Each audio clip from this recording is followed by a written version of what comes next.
Around 1446 BCE, a small remnant of society tore away from Egyptian rule. They crossed the barren Sinai Desert to the Red Sea,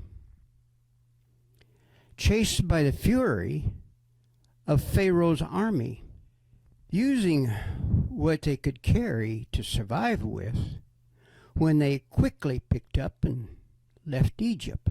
Survival in their exodus came by a tree plant that was hardy enough to grow in this hot, hostile soil. Quenched and cooled at water seeps along the way, resting under the shade of a plant tree called tamarisk. Holy Script tells of this event in Exodus 14, honoring God's provision by transplanting its seed, much like the tree behind me.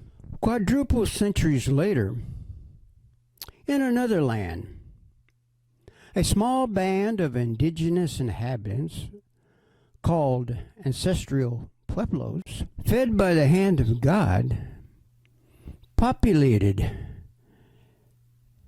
the North American continent into many tribes. By surviving life from a tree plant called mesquite. So, now, here's a creation story stitched together what little is seen that the Creator had planned, moving His people across His creation work table. Theological texts can pull the most hidden events into view. This is sown into what is the touch. What is the touch? Like a carpenter, into his creative design. Let me introduce Dr. A.K. Moody, professor at the University of Fuller Hills. He'll explain a little further. Thank you. Let's begin with our discussion. The people of the Exodus encountered harassment by Amalekites as the Israelites camped at the dry springs of Rephidim after traveling farther away from the land of Egypt. Robbers and lowlifes intended to rob the runaways of their clothing, murder them if need be.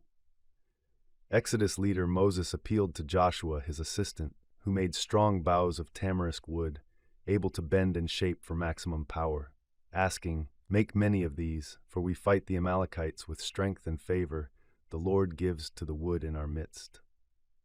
Moses directed the battle that ensued from atop a high rise with a rod in his hand from the tamarisk tree.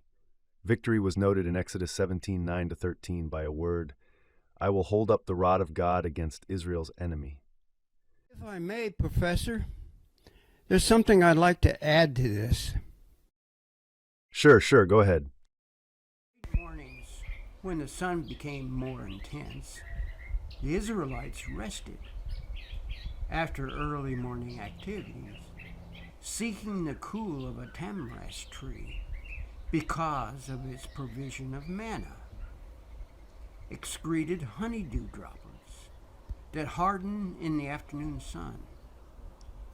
Manna has a Greek root word that comes from the Hebrew word man, and although it literally means substance exuded by the tamarisk tree, it's almost always used to refer to God's provision in the Bible.